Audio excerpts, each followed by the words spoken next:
And the second the second sort of category is as someone who doesn't need any help to function, is completely functional, but probably needs help with something, to rejoin quote unquote society.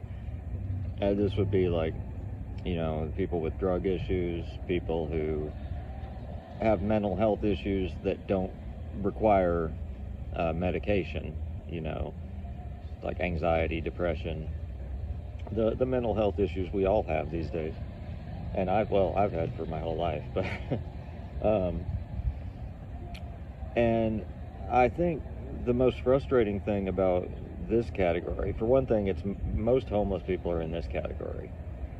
I'm not in that. I'm not in this category. I don't have any issues with substance abuse. Like I really don't. I hate methamphetamine. I've tried it a couple times. And I just don't like it. I've always hated people who are on it, especially when I lived in the South. There's so many people. I've worked with so many people who are on meth in the South. It's insane. And that's that's another thing that people might not be aware of. The worst drugs are actually the cheapest.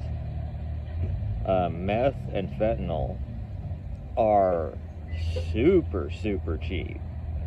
Like, someone just starting out, like, if you want to be on meth or fentanyl all the time, like all day, every day, you probably only need like $10 a day. Not even $10 a day with meth. Like with meth, you don't even, like, $5 a day and you can be on meth all day, every day. Compared to like a friend of mine who skipped town, but he was a big fan of the alcohol, which I used to be too. I get it. I used to like drinking a lot. I just don't like it anymore. And he would busk, and he would beg, and he would get, most days, I'm serious, he would get over $100 most days, and he would spend over $100 easily, because alcohol is so expensive. And he smoked cigarettes. Cigarettes are super expensive too. Um, and like weed's not expensive. Don't get me wrong. Weed is cheap, but it's still not as cheap as like meth or fentanyl. Uh, like even black market weed is still more like meth and fentanyl are dirt cheap. And so that's what people don't really understand, is that it's not a big opportunity cost to stay on these things. And if those things are, like, me personally, like, to be perfectly honest, most days I'm kind of like struggling with just the sheer facts of existence, and I'm not necessarily winning that struggle all the time. And so it's I get it, where it's tempting to, if something just makes you feel better, I get it. I get the temptation to just go do that all the time. Like, I get it, really. But there's just got to be better things. Like, even within the drug world, like meth and fentanyl, I think what it is, it's almost like it's a loser's script. It's a nihilism. It's the reason people used to smoke cigarettes. The reason people still smoke cigarettes. I used to smoke cigarettes, and why? Because they look cool. Because smoking cigarettes makes it look like you're saying, "Hey, I don't care," and that's awesome, right?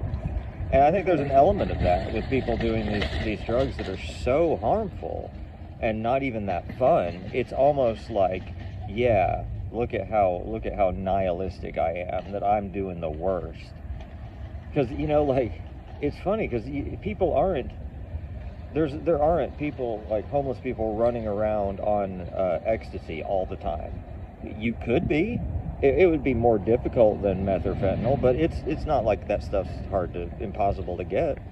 But that's just not a thing. There are not Mushrooms are super easy to get. There are not people running around who just take mushrooms all the time. They go for the worst drugs in a way because they're the worst drugs.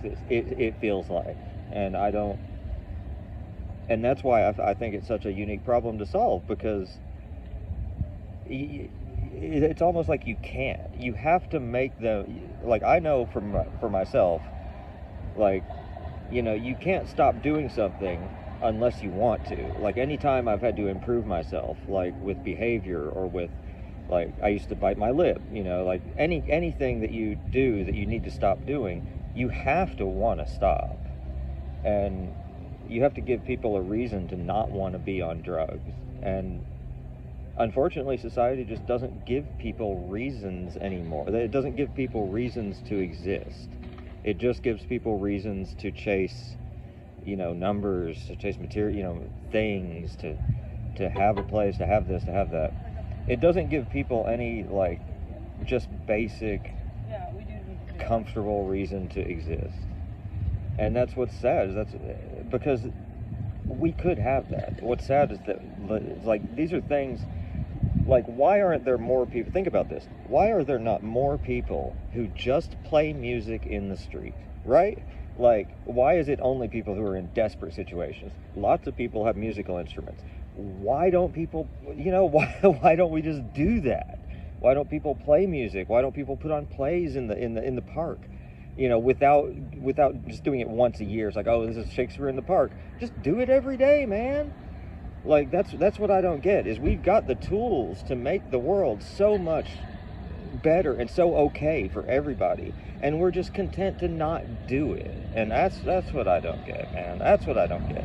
If you've got the means to do this stuff, like, I've got a crappy little tiny guitar, but I love sitting outside and playing my guitar. If you've got better than that, if you have a nice system, a nice setup, and you're good at playing music, then get out there, play some music, bring a little joy into this stupid world. Don't do it for money or any other reason, but to make a joyous noise unto the Lord, even if you're not religious, because I'm a Gnostic Christian, that's a whole different thing. But man,